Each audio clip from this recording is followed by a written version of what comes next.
For the Life of the World is a production of the Yale Center for Faith and Culture. Visit us online at faith.yale.edu. I think as human beings, we're social creatures and we need other people. And so clearly one of the things that gratitude does is it helps us make our relationships better. I think that gratitude's role in a life worth living is helping us create, cultivate, and maintain those relationships.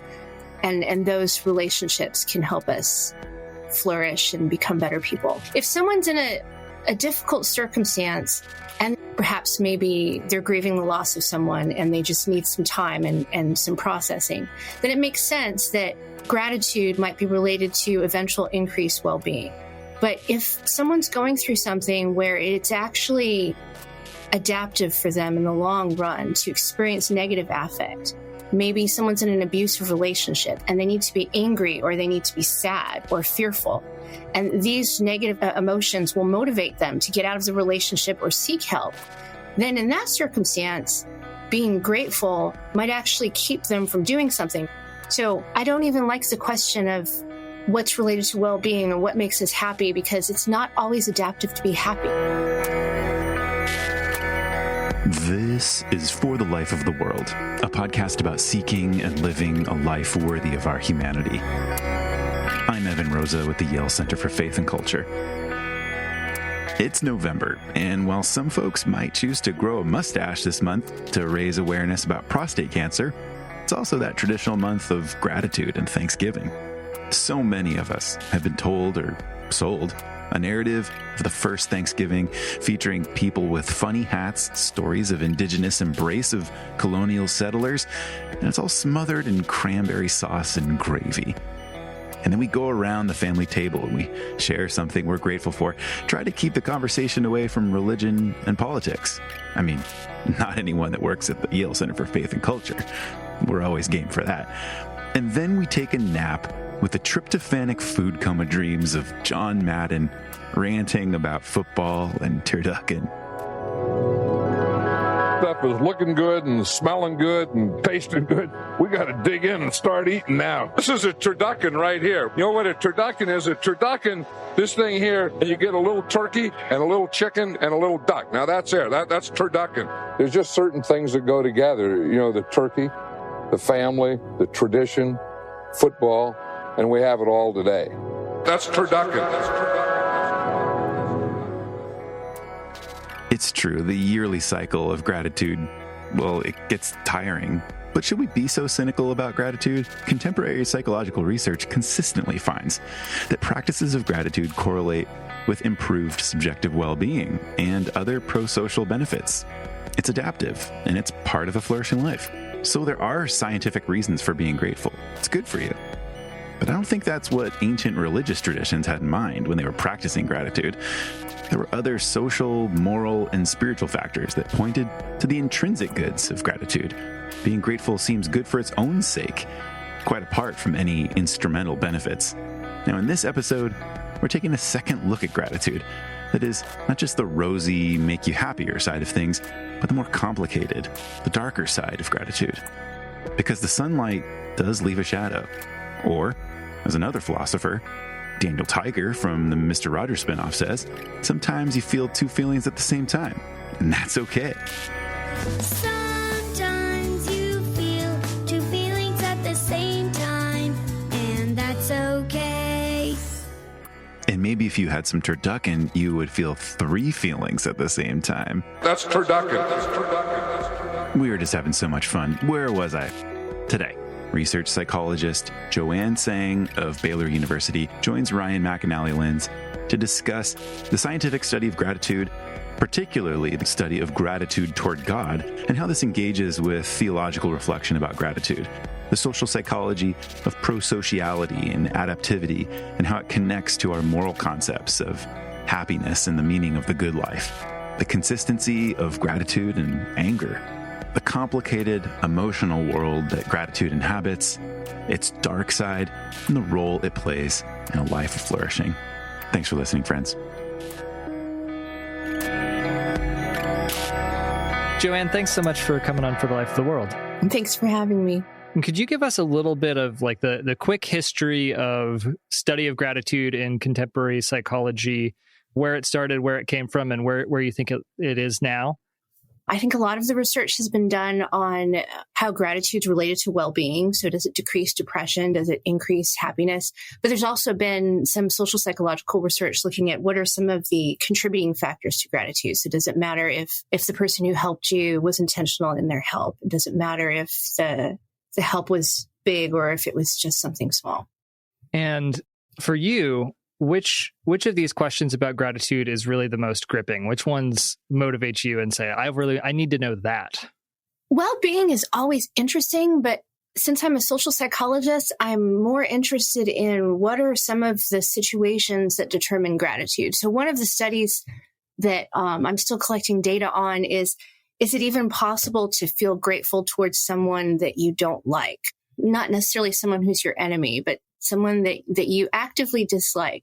When that person does you a favor, intentionally, maybe even out of good intentions, is it possible for us to experience gratitude? So some of the situational determinants, if the person intended to help you or not, or can you still feel grateful for something that was unintentional? And then recently I've been working with Dr. Sarah Schnittger on, does gratitude towards God feel the same as gratitude towards other humans? Or is there something different about God, since for a lot of people, God has different characteristics than people? So does it maybe make more of a difference when you attribute a benefit to God because it's more sacred? Or maybe it doesn't make less of a difference because God can do anything. So if I attribute receiving $100 to God, I might think to myself, well, why didn't I get $1 million? So interesting to think of those questions. For the average person who's having some of this research just bounce across their screen or something, what do you think is the value of learning more about how gratitude works for you? Since gratitude has some possibly good outcomes, like increasing our individual well-being or increasing relationship satisfaction, then it's helpful to know what are some of the things that increase gratitude. Because if you want to chase after some of those outcomes, or if you want to just increase gratitude in your life because you find it pleasant, then it helps to know maybe there are different ways I should frame things, or I should focus more on intention or value or something. But I really love just chasing knowledge. I think it's interesting to figure out how things work, whether it's gratitude or religion or forgiveness or prejudice. I don't know if this question will land, but I'm going to try it anyway. It strikes me that it could be different going after gratitude because of outcomes that you've learned are associated with gratitude, and going after being a grateful person because you have a sense that somehow this is an intrinsic virtue or something that is good, and this is the appropriate attitude to develop. Is there any evidence that it is experientially or psychologically different to be taking those two routes towards gratitude, one more instrumental and one more this is a kind of good in itself? I'm not aware of research directly on that related to gratitude, although that doesn't mean that it doesn't exist. But there are some theories like self-determination theory that say exactly what you say, that if we're doing something for intrinsic reasons, because we think that it's good, that will feel different and our motivations will be different and our behaviors maybe will be more consistent compared to if we're doing something because something in the environment is controlling us or where it's a means to another end. That being said, though, a lot of times in psychology, especially social psychology, we might look at people at one point in time, but in our existence, we exist over a long period of time. So even if you start out saying, I'm going to be grateful because this is going to be good for me, the benefits might not be so good right then. But if you keep practicing gratitude, pretty soon it becomes a habit. You start learning about the intrinsic worth of it. It starts maybe becoming a part of your worldview. And so now you're no longer just doing it because, I need to feel good today, so I'm going to write a gratitude list. But you're just used to walking around and looking and saying, I noticed the sky. I'm really grateful for the clouds today, rather than thinking I'm going to notice the sky in order to feel better. So yes, technically, but experientially, I think that if gratitude is something that you want to cultivate, you don't have to worry so much about your motivations because motivations change over time. That's a really interesting thought, that there's a kind of fluidity between the relation of our actions to the ends that we maybe had in mind, currently have in mind, or maybe we don't even have any particular ends in mind at all, because something is just ingrained as a kind of habitual way of being in the world. And gratitude may eventually be that sort of thing, or trait gratitude, right? I have gathered that you've done some interesting research on when gratitude might not be associated with some of those generally recognized as positive outcomes. Could you tell me a little bit about some of the potential downsides of an uncritical emphasis on cultivating gratitude? Of course, I'm not the only one that's done research on this, but I did do research with Dr. Cazal and others here at Baylor, looking at the match between the gratitude that married partners felt towards their spouses and how supported they felt by their spouses. And we found that on many different measures of well-being, individual psychological well-being, relationship satisfaction, even reported aggression between partners, that things turned out better when your gratitude matched your feelings of support from your partner. So in that case, gratitude was good. But if you felt less supported by your partner, but still a high level of gratitude, that was not related to well-being in these different contexts. And neither was it the case that feeling very supportive and then not very grateful, that also wasn't good for individuals in relationships.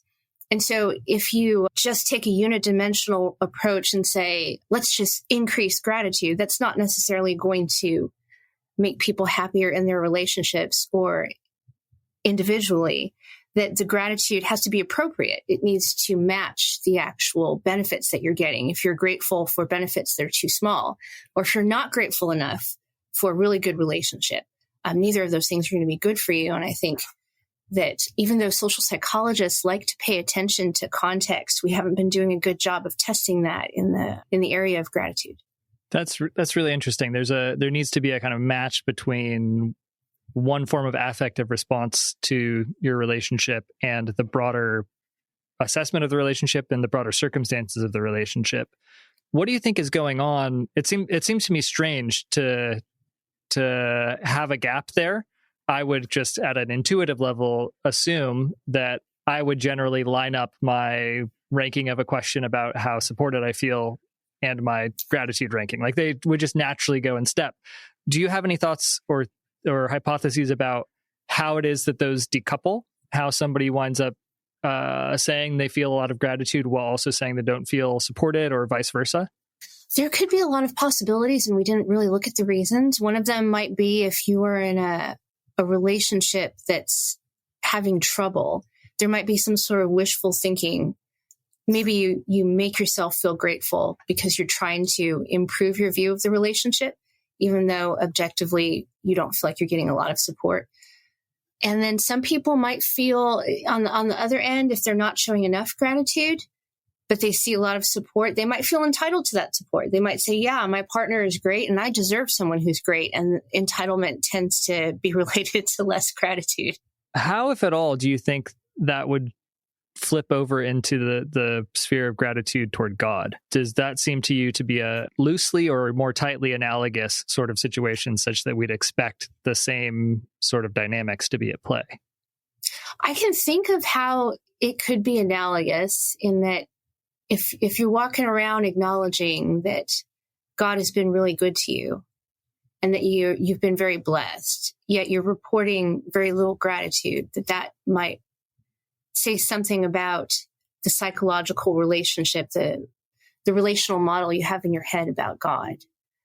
I don't know if it would play out the same way if you're feeling not so supportive, but very grateful. On one hand, Dr. Julie Exline has done work on spiritual struggle. And so I can see that maybe if you're feeling extremely grateful, but you think that things are going very poorly, that might be indicative of there's some struggle going on and you're trying to find equilibrium again. But it might also be, so that might be related to poor outcomes maybe, because spiritual struggle, at least cross-sectionally, tends to be related to less well-being.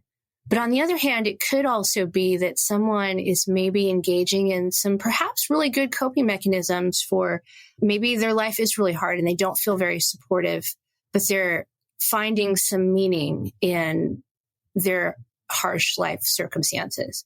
So they might be saying, I feel like God is absent here, but I have maybe this cognitive faith that's separate from my emotions, that God is there. And so I feel grateful and this will bring me through. That's a really interesting thought. I would love to see if that were borne out in some research. There could be a kind of gratitude even for the periods of spiritual dryness or desolation or something like that. But you would wonder then if you'd have the same sort of knock-on effects for well-being, etc., in that theological context, or whether the gap might be somehow less detrimental. I think it depends too on whether the harsh life circumstances that you're experiencing and the lack of support you're experiencing, whether there's something that you can do about it or not. I've been thinking about just even the premise of gratitude being related to well-being and happiness. It's not even always appropriate to be happy. There are certain circumstances where you actually want to be angry or sad. In the face of injustice, you don't want to experience happiness. You want to experience anger. And so it just seems weird to me that people are saying, let's all experience more gratitude so we can be more happy, but it's not always appropriate to be happy. And so if someone's in a difficult circumstance and there's really nothing that they can do and they really just need to wait and let the difficult circumstance pass, perhaps maybe they're grieving the loss of someone and they just need some time and some processing, then it makes sense that gratitude might be related to eventual increased well-being. But if someone's going through something where it's actually adaptive for them in the long run to experience negative affect, maybe someone's in an abusive relationship and they need to be angry or they need to be sad or fearful, and these negative emotions will motivate them to get out of the relationship or seek help, then in that circumstance, being grateful might actually keep them from doing something, because maybe the gratitude, I don't even like the question of what's related to being and what makes us happy, because it's not always adaptive to be happy. That raises for me interesting questions about what's the motivational status of gratitude. Do we know what sort of things feeling grateful tends to motivate us to do? What sort of other feelings it tends to lead us to have? What kind of decisions it might influence us in making? Yes. One of the things that gratitude's related to is increased prosocial behavior. So especially helping back towards the person who originally helped you, the person toward whom you feel grateful. But it's even related to helping people who aren't related to the sort of transaction that happened that elicited the gratitude. For example, if you're in line at Starbucks and the person ahead of you bought your drink, then you're more likely to buy the drink of the person behind you, and they really didn't have anything to do with your gratitude. But it makes us want to be more prosocial. And then in support of Aljo's find, remind, bind theory that says that gratitude is related to helping us find good relationship partners and maintaining our relationships. A lot of studies have shown that when you feel grateful towards your relationship partner, that this has good relationship satisfaction and commitment benefits. You've used a couple of terms that I'm curious about, and I think maybe it would be helpful to hear a little definition for those of us who aren't working in psychology on a regular basis. Adaptiveness and prosociality. These sound like things that are supposed to be good things, but I'm curious kind of what how would you define them? What does that mean when you say that sometimes it's adaptive to be unhappy or angry, etc.? Sure. Thank you for urging me to speak like a regular human being. Prosociality is easier to define for me. It's basically helping someone intentionally. So when someone's behaving prosocially, it's they're behaving in a kind way on purpose. So whether it's helping someone take notes or helping someone learn a task at work or calling your mom because you know that she'd enjoy a phone call or something. So those are examples of prosocial. You can use the synonym of helping or helpful. Adaptiveness is, I guess you could define it as something that's good for you. So it often is adaptive for us in many circumstances to be happy. We want to be happy, and being happy leads to all sorts of positive effects. But there could be circumstances where it's better for you. It's more adaptive for you to not be happy. If someone didn't pay you what you're worth for a job, it might be more adaptive for you to be angry. And then if your anger causes you to stand up for yourself and say, no, you know what? I deserve more for this. Then in the long run, it can be adaptive for you if your goal is to get paid more. So then the person might reconsider after you've talked with them and then give you more for your work. But again, what's adaptive or what's good in a situation depends on your goals. So if your goal is to get paid for what you're worth, and being angry and saying something is adaptive. But if your goal is to have a harmonious relationship with the person, then you better be careful about how you demand your payment and how you express your anger, because even if you get what you're worth, if you're angry and you make the other person angry, then this might strain your relationship with the person. So really, what's adaptive might depend on your goals. Right. I mean, from like one of the most influential philosophical strands in modern life is utilitarianism. And for lots of utilitarians, the idea that you would treat happiness and unhappiness as adaptive to ends of another sort seems silly.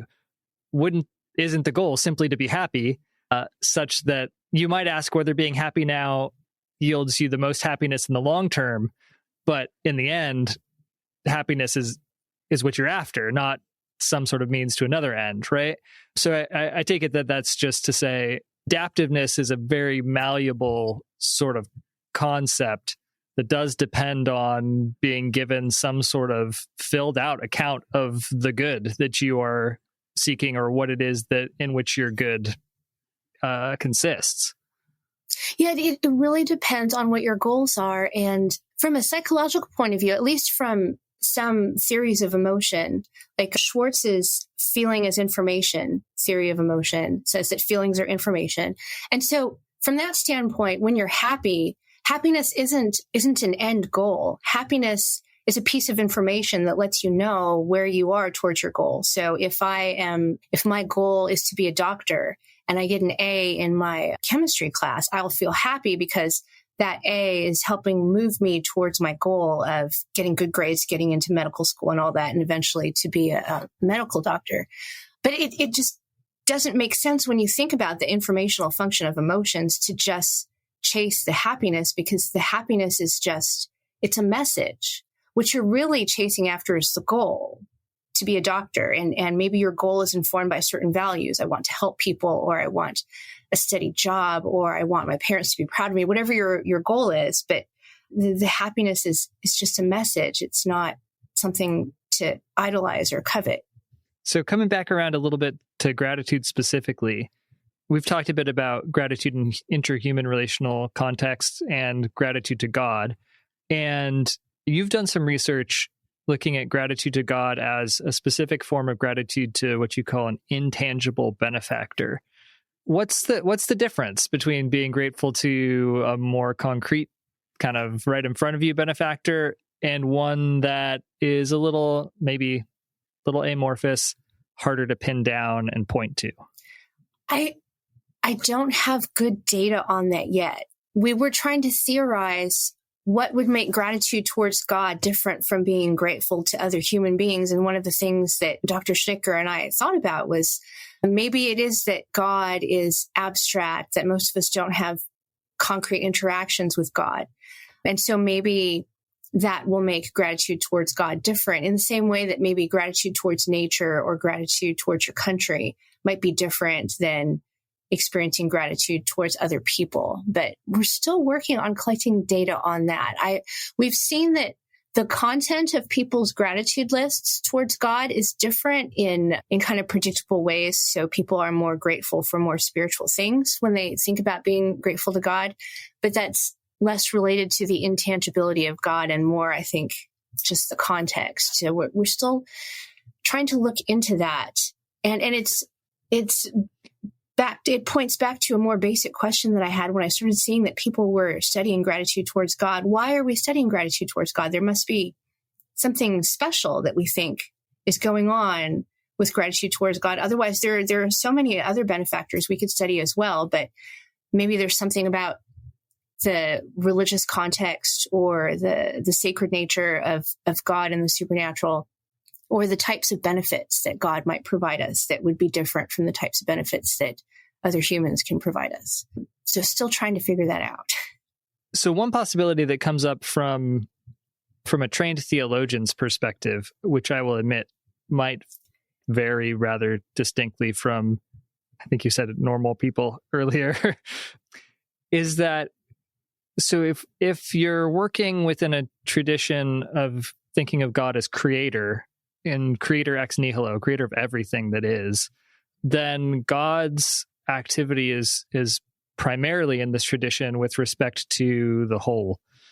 And this is, you'll find this in a kind of a lot of the great theological thinkers have a version of this, from St. Augustine to Thomas Aquinas to Friedrich Schleiermacher in the 19th century, up to contemporaries. And if that's the case, you would expect perhaps that one difference in the content of those gratitude lists is a sort of more holistic objects of gratitude, that you tend to be grateful to God for the whole of your life, for the whole of the world, the goodness of everything, things of that sort. I'm curious if you find any of that, or if this is just a weird, wonky theologian thing and doesn't actually play into kind of everyday attitudes towards God. We haven't looked for that yet, but we could. The closest that we got is we categorized people's gratitude lists in terms of concrete objects versus abstract, because we thought that would match the possibility of intangible benefactors versus more tangible humans. But we didn't make a category for wholeness. I'm trying to think of another word for that. This is a question to take down for the future, maybe, because it strikes me as a potentially really interesting way of thinking, and actually potentially a very interesting way of distinguishing between different people's different types of gratitude towards God. The exigencies of psychological research tends to push towards having relatively broad assumptions that kind of when people are talking about God, they're talking. But one thing studying a lot of theology will do is help you realize, wow, there are a lot of different ways of doing this understanding, and those might then be correlated with different different articulations of gratitude, right? Different ways that it tends to show up in a spiritual life, in one's speech, in one's habits, and things like that. Would you suspect there to be any downsides of gratitude to God? Downsides to gratitude to God. It wouldn't necessarily be specific to gratitude towards God, but just related to some downsides of gratitude specifically. So some research has suggested that when you are grateful, then you're less likely to protest improper behavior by the person who you're grateful toward. And so it leads to it leads to increased forgiveness, which I guess from a theological perspective, for certain religions, that's good. But that increased forgiveness can lead you then to forgive members of oppressed groups and make you less likely to protest that oppression. And then I would imagine in the context of gratitude towards God, it's already socially undesirable to protest against what God is doing. Although there's some examples, like Moses would argue with God, but most of us feel like, oh, that's not my place. So if we're already in a position where we feel like we just need to accept things and not argue with God, and then if we feel grateful to God and that keeps us from, I don't know, looking for a change in our environment or asking a big ask or something, if that would be good for you, then that might be maladaptive if gratitude's preventing that. I also wonder if there's been some theory suggesting that if we are grateful towards systems, so God isn't necessarily a system, but if we're grateful towards our country, for example, this will keep us from protesting any injustices in the country. So if there are structural inequalities, a lot of times people will tell members of oppressed groups, oh, you just need to be grateful for what you have. And this keeps people from changing the structures, and it perpetuates unjust structures. And so I don't know if gratitude towards God might lead people to maybe take less action against unjust structures, which according to some religious doctrine would be the wrong reaction because maybe religion is related to standing up for the oppressed and taking down the unjust structures. So yeah, that's a case where we might have reason to suspect that a spirituality that emphasizes gratitude towards God could be working at cross grain with maybe a religious commitment from within the same religious tradition towards a non-quietistic stance towards injustice in the world. Those two convictions could wind up butting heads a little bit psychologically, and we might want to be on the lookout for that. And that's not to say that they can't coexist, but I could see someone using one as an argument against the other. So that's an interesting question. Is the level of analysis argument, or is it organized affective kind of motivational structures, such that at the level of argument you might be entirely on board with the fight injustice, and being grateful to God doesn't have anything to do with that. There's good reason to think that you can be grateful to God and fight injustice, but is it possible that kind of on a motivational level, the gratitude might still be putting the brakes on your actual actions in the because world? if you're feeling positive, which gratitude feels positive, then that's your mind telling yourself that everything's okay and I don't need to change things. And that it's when we feel the negative affect, the fear and the anger, that we're motivated, because we're motivated to get rid of those. We look around and we say, what am I angry about? What do I need to fix? But when we're grateful, we might not do that. This raises all sorts of interesting theological questions in verses where, like, the Apostle Paul writes, give thanks in all things. If indeed giving thanks is the sort of thing that involves a feeling good, and so is then cutting against any sort of sense that things might need to change, that maybe undercuts a little bit the way that we theologians tend to deal with a verse like that and say, it doesn't say give thanks for all things. Right. We distinguish between the kind of the aspect in every situation for which thanks should be given, which maybe is something like God being on the side of justice. But it would be a really interesting, tricky little thing if even that sort of affective response towards God as the one who's working for justice put the brakes on your own working towards justice. Well, and this is on a theoretical level now too. The studies that have suggested that gratitude reduces protests have been in very specific scenarios. And because what you're talking about now is it's on a bigger life level, and there are more things going on. Right. Yeah. And I can even think of situations where gratitude and fighting injustice might help each other, in that if gratitude is something that strengthens our relationships, if you can feel grateful, but you can feel angry at the same time, it might be that the gratitude is building the relationships with the others around you, hopefully others who are like-minded, who also want to fix the injustice. And so then that would give you more allies with which to fight the injustice. And so we experience a lot of different emotions often at the same time. So I don't think they necessarily have to cancel each other out, but it's good to think about the possibility that they might, and then think about how can they instead strengthen each other. If I believe that it's right to fight against injustice, how can gratitude facilitate that instead? Yeah, that's such an important point. So one of my favorite sources of wisdom is the kids show Daniel Tiger's Neighborhood, and one of his little ditties, one of the episodes is about Daniel encountering these situations where he's feeling emotionally ambivalent. He's both excited about the possibility of riding a roller coaster and really fearful. And the ditty is, sometimes you feel two feelings at the same time, and that's okay. And what I hear you saying is a realistic assessment of the kind of the texture of our affective lives has to take into account that even if our experience is at some level undifferentiated, our emotions aren't just like a succession of little monads where we're kind of, I'm all grateful and then I'm all angry and then I just kind of, it's flipping a bunch of switches on zeros and ones. It's more complicated and it's a richer palette than that. And that's going to have really significant impacts on how emotions work motivationally, such that the kind of worries that I was pointing out might be less of a problem because they might rely on an overly simplistic account of how our emotions work. Is that about right? Yeah. I think real life is always more complicated. We need to make things simple to study them. But then, of course, when we put them back out into the wild, there's a lot of things going on. I like the idea that, our lives as the wild seems about right to me. So, Jo-Ann, could you maybe take this example of gratitude and anger going on over the course of a similar period of time and tease it out a little bit, kind of from your perspective as a psychologist?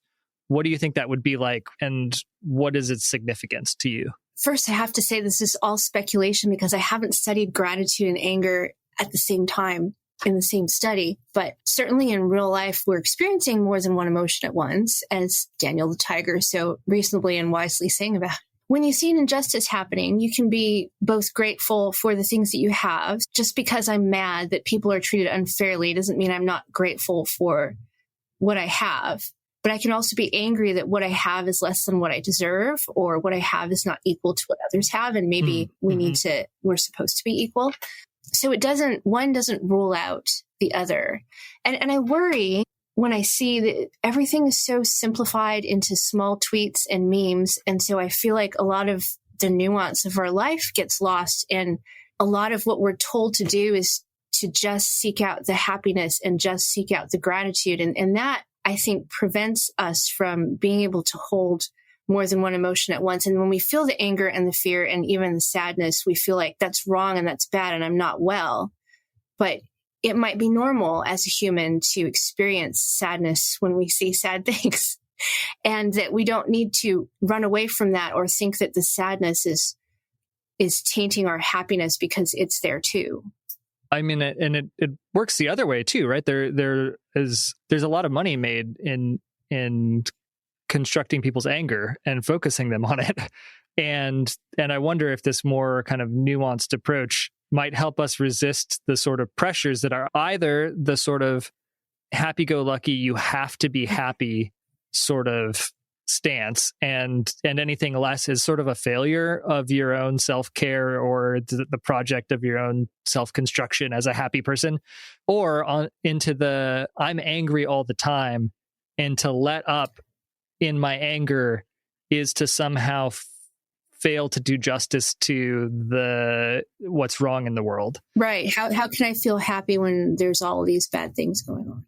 Right. Happiness can be only a matter of myopia, whereas if you look at the whole, maybe anger is the only possible response. And this sort of, again, this more nuanced stance towards what our relational or what our emotional lives actually are and can be like opens up space for a different way of responding to the various things that we do encounter in the world, some of which are cause for joy and some of which are reason for anger or pain.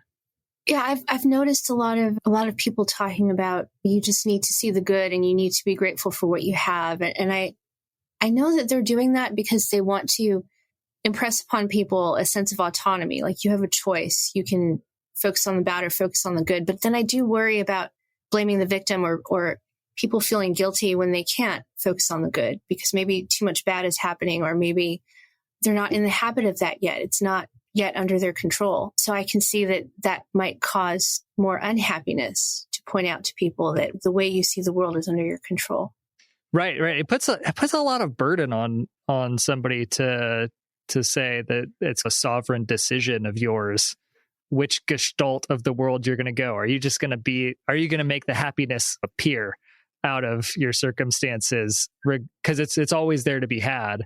What's coming to mind for me now is this phrase from the Orthodox theologian Alexander Schmemann when he's talking about joy. And he talks about Christian joy as taking the form of a bright sorrow, such that there's always a recognition of the brokenness of things knit into a Christian stance towards the world. But for him, there's always a brightness as well, because, say, Easter is fundamental and the goodness of the creation goes deeper than its brokenness and things like this. And it seems to me, at least, that most of the most appropriate affective stances toward the world are going to have these complex forms and aren't going to be predominantly made up of the real simple stuff. No, and it's not, there's the word adaptive again. It's not adaptive to go around being angry all the time or being happy all the time, because that's not giving you any information about your environment. There's going to be some things that push me towards my goals, even if there are good reasons to be angry because the world's still unjust. I'm going to make movement towards my goal, and then the happiness is going to indicate to me that, oh yes, you did something and that was successful, keep going. But in the same way, if we're happy all the time, we're going to ignore when things are wrong and when things need corrective action. It's also not adaptive. All right. So Jo-Ann, I started off by asking you about kind of the questions that got you into thinking about gratitude. I thought maybe I'd close with this question. What for you right now are the most exciting questions that you're asking about gratitude? I want to see if gratitude is related to prejudice. So if gratitude is a positive emotion, and if positive emotions tell us that everything's okay, then there's the possibility that if you are cultivating gratitude, then you might be less likely to see when things are wrong. So maybe when you're experiencing discrimination or stigma. And that could be good because the experience of discrimination and stigma is related to depression. So under certain circumstances, it might be good that gratitude can change our perceptions of that, if it does. But it also could be bad because if you're not seeing that you're being treated unequally, then if you don't see it, then there's not anything you can do to protest against it. So I find that really fascinating. I want to keep looking at what might make gratitude towards God different from gratitude towards humans. Is it, or are we just studying it because a lot of people believe in God? But I feel like the reason why we're studying it is because we have this hunch that it's qualitatively different. So I want to figure out why. And yeah, not just with gratitude, but more generally, I want to think about why is it that we keep chasing after happiness, and just more the question of something is adaptive depending on what your goals are. If your goal is for social harmony, then gratitude will help you reach that goal. It'll help make your relationships better. A lot of times when your relationships are better, then you're doing better because we're social creatures. But if you're in a bad relationship and gratitude's making you stick more strongly with that relationship partner, then that's not good. So just thinking in terms of what makes something virtuous or not. I feel like philosophers and theologians think about this a lot, but psychologists, at least the way we're measuring things, we're not really thinking about virtue. We're just thinking about more or less gratitude, but not what is making gratitude virtuous. So I think that's an interesting issue to tackle. Excellent. So Jo-Ann, if you were to be bold and summarize, what would you say is the role of gratitude in a life worth living or a flourishing life? Well, I think as human beings, we're social creatures and we need other people. And so clearly one of the things that gratitude does is it helps us make our relationships better. I think that gratitude's role in a life worth living is helping us create, cultivate, and maintain those relationships. And those relationships can help us flourish and become better people.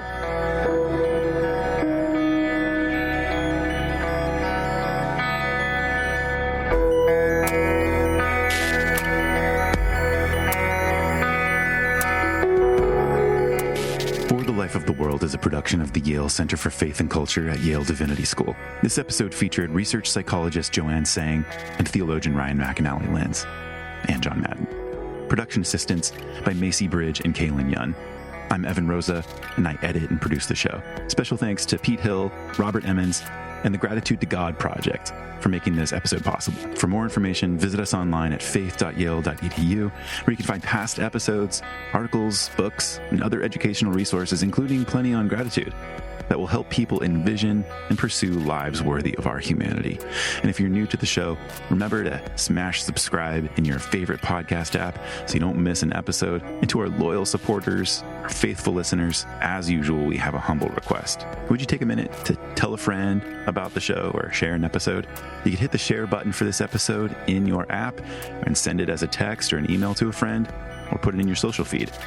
You could give us an honest rating in Apple Podcasts, or you could write a short review of the show in Apple Podcasts, or interact with the show on Spotify. Thanks for listening today, friends. Really, we're grateful.